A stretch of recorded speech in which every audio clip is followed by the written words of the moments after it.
Good afternoon sir. Good good afternoon. Afternoon बैठिए good बैठिए afternoon. बैठिए बैठिए बैठिए बैठिए। Thank you sir. आपका नाम दिव्या है? Yes sir. आपका पहला अटेम्प्ट है? Yes sir. ग्रेट। तो दिव्या अपने बारे में कुछ बताइए, ऐसी 5-6 महत्वपूर्ण बातें जिनसे हम आपसे बात कर सकें। सर जैसे कि आपने बताया, मेरा नाम दिव्या है। मैं हरियाणा के महेंद्रगढ़ डिस्ट्रिक्ट से हूँ। ठीक है। मैंने अपनी स्कूलिंग जवाहर नवोदय विद्यालय से की है। उसके बाद मैंने अपनी ग्रेजुएशन अपने डिस्ट्रिक्ट के गवर्नमेंट पीजी कॉलेज से की है। और एक सिविल सर्वेंट बनने के क्रम में मेरा पहला प्रयास है। ठीक है। आपके विषय क्या थे ग्रेजुएशन में? Sir physics, chemistry and maths. Maths. और यूपीएससी में क्या विषय लिया आपने? हिंदी लिटरेचर। वो तीनों विषय खराब लगे आपको? नहीं सर, खराब लगने वाली बात नहीं है। एक्चुअली सर हिंदी में मेरा इंटरेस्ट भी रहा है, क्योंकि ग्रेजुएशन में भी एक ईयर में हमारे पास हिंदी होता था, एक एग्ज़ाम होता था। इंटरेस्ट रहा है तो फिर आपने हिंदी में क्यों नहीं ग्रेजुएशन किया? सर वो 12th के बाद मेरे पास साइंस ही थी, तो उसके बाद। लेकिन सर सिविल सर्वेंट्स बनने के लिए मैंने हिंदी इसलिए भी चुना है क्योंकि मैंने कुछ सीनियर से बात की और सर मुझे सिलेबस देख के ये लगा कि शायद मैं अच्छे से कवर कर लूँगी, और स्कोरिंग भी है, तो इस वजह से। अच्छा, तो ये प्रैग्मेटिक फैसला है, कॉस्ट बेनिफिट के बेस पे लिया हुआ। जी ठीक है। और आपको कोई रुचि भी है, आपने बताया नहीं? हॉबीज में जी। Sir Ghoomar dance, singing and sir talking with my mother. अच्छा, तो मम्मी से बात करके आपको ये नहीं लगता कि उनकी जनरेशन की बातें आपकी जनरेशन से काफ़ी अलग हैं? नहीं सर, मैं मम्मी से जब बात करती हूँ तो मेरा फोकस तो मुख्यतः उनकी हेल्थ को लेके होता है कि वो अपनी हेल्थ का ख्याल रखें, और मम्मी सिंगल पेरेंट है तो इस वजह से उनका स्ट्रेस दूर करना। और मुझे लगता है सर घर की बातें हम कर लेते हैं, ऐसा डिफरेंस फिर ये रुचि है या जिम्मेदारी है? सर दोनों चीज़ें, रुचि भी है और मैं अपनी जिम्मेदारी भी समझती हूँ कि उनका स्ट्रेस दूर करूँ। और आपका होम स्टेट हरियाणा है और आपने फर्स्ट प्रेफरेंस उसी को दी होगी, यस सर। है ना? ठीक है। तो दिव्या ये बताएं, आपके नाम का मतलब क्या है और ये नाम आप पर कैसे सूट करता है?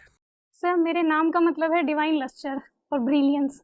और सर मुझे ऐसा लगता है कि मैंने अपनी स्कूलिंग में और उसके बाद अपने कॉलेज में और अपने जो भी प्रयास है अपने लक्ष्यों को प्राप्त करने में, ब्रिलियंस को हासिल करने की कोशिश की है।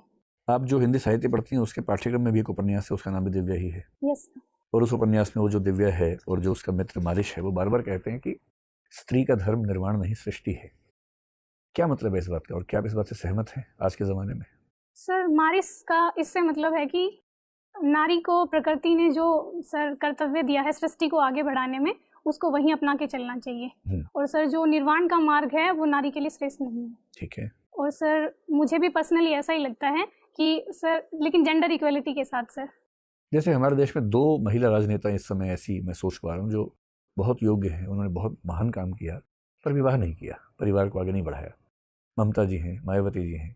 क्या हम उनके योगदान को शून्य मान लें क्योंकि उन्होंने सृष्टि के रास्ते को आगे नहीं बढ़ाया? नहीं सर, ऐसा तो नहीं है। सर हर महिला की अपनी ये पर्सनल चॉइस है, और सर राजनीति के क्षेत्र में उन्होंने इतना अच्छा किया है, तो हम सिर्फ सृष्टि को आगे ले जाने के बेस पे कहीं किसी महिला का मूल्यांकन नहीं कर सकते। ठीक है। अब आप ये बताएं कि हरियाणा में आजकल बहुत सारे जो विवाद चल रहे हैं उनमें से एक विवाद तो चंडीगढ़ को लेकर है। जी सर। तो केंद्र सरकार का ये कहना है कि भाई जब सारी यूटीज़ में हमारे ऑफिसर्स हैं, जो एजी एमयूटी कैडर के ऑफिसर्स हैं, वो हर जगह हैं। दिल्ली में हैं, मतलब गोवा में जो पहले की यूटी था वहाँ भी हैं, लक्षद्वीप में है, अंडमान निकोबार में है, अब जम्मू कश्मीर में भी हैं, लद्दाख में भी हैं। तो चंडीगढ़ को अलग से लाट साहब बनने का क्या मतलब है कि उस यूटी में ऑफिसर्स हरियाणा पंजाब कैडर के होंगे? क्यों होंगे? तो केंद्रीय गृह मंत्री कह रहे हैं कि अब से हम चंडीगढ़ में भी एजी एमयूटी कैडर के ऑफिसर नियुक्त करेंगे। पंजाब सरकार इस बात पर भड़की हुई है, हरियाणा सरकार भी उतना नहीं भड़क सकती क्योंकि सरकार उसी पार्टी की है, लेकिन वो भी नाराज़ बीच में दिखते हैं। आपकी राय में क्या होना चाहिए? चंडीगढ़ का जो एडमिनिस्ट्रेशन है कैसे चलना चाहिए?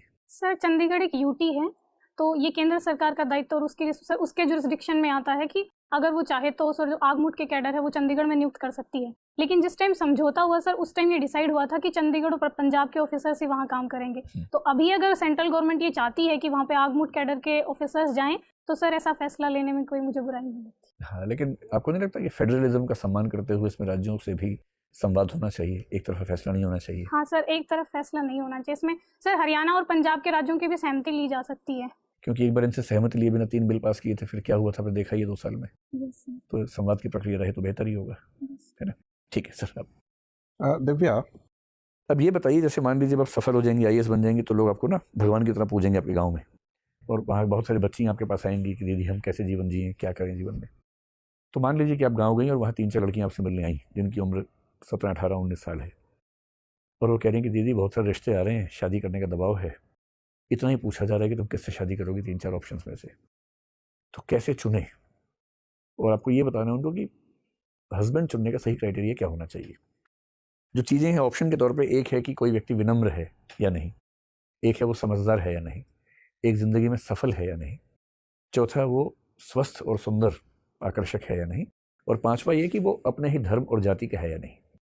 इन 5 में आप किस ऑर्डर में प्रेफरेंस देंगे स्पाउस सिलेक्शन के प्रोसेस को? सर सबसे पहले तो वो 17-18 साल की हैं, तो मैं कोशिश करूंगी। अच्छा 21 साल की हैं, छोड़ो ना, ठीक है, उस पर जाना ही नहीं है आपको, सिर्फ इस पर रहना है। 5 क्राइटेरिया हैं, आपको उनकी सीक्वेंसिंग बतानी है कि इनमें सबसे महत्वपूर्ण क्या है।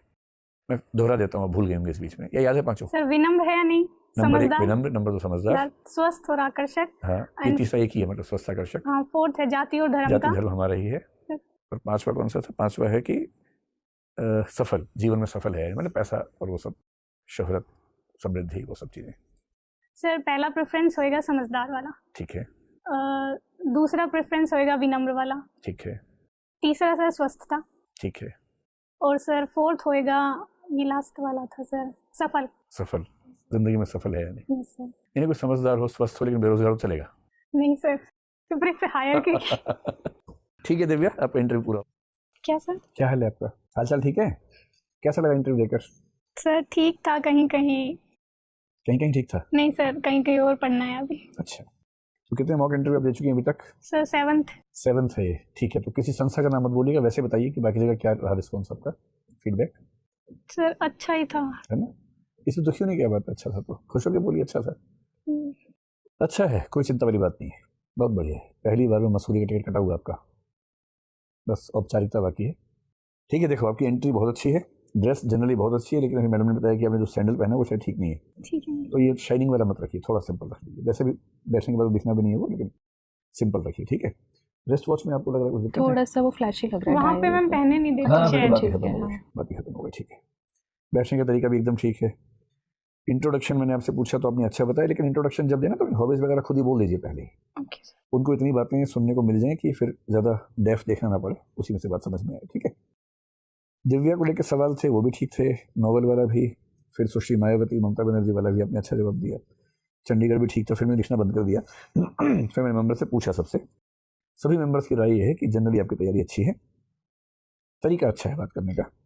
जहाँ दिक्कत है, 3-4 दिक्कतें हैं छोटी छोटी। एक तो है कि जहाँ वो स्टैंड लेती है ना, तो बहुत दबाव मत आइए। जैसे हरियाणा के मामले में स्टैंड लीजिए कि हाँ हमारे राज्य में महिला के मामले में तरक्की हो रही है, काफ़ी तेज़ तरक्की हो रही है, और जो लेटेस्ट फैक्ट्स हैं वो कोट कीजिए वहाँ। और जो स्टैंड लिए दबाव में आने की जरूरत नहीं है, आपके स्टैंड आमतौर पर बड़े अच्छे हैं, रीजनेबल हैं, रैशनल हैं, कहीं कोई दिक्कत नहीं है। दूसरा, करंट अफेयर्स, विशेष रूप से हरियाणा के बारे में जो डेटा है लेटेस्ट, वो टिप्स पे होना चाहिए एकदम।